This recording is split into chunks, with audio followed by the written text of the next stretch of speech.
এখানে আজকে যে জন্য বসলাম আমি আশা করব যে আপনাদের অনেকের ক্ষোভ প্রশমন হয়েছে, অনেকের ভিতরে অনেক ক্ষোভ।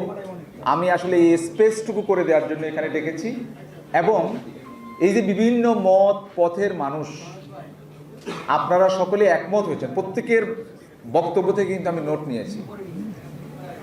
এখানে সবচেয়ে বড় কথা হলো একটা তালিকা আমাদের কাছে রয়েছে। আমার কাছে মনে হয়েছে যে যারা বৈষম্য বিরোধী ছাত্র আন্দোলনে নিহত হয়েছে এদের পূর্ণাঙ্গ তালিকা এখনও নেই। কারণ হলো নারায়ণগঞ্জের সীমান্তে যদি কেউ নিহত হয়ে থাকে, আহত হয়ে থাকে, হয়তো সেটার তিনি যদি ঢাকা মেডিকেলে চলে যান, সেই তালিকা আমি পাইনি।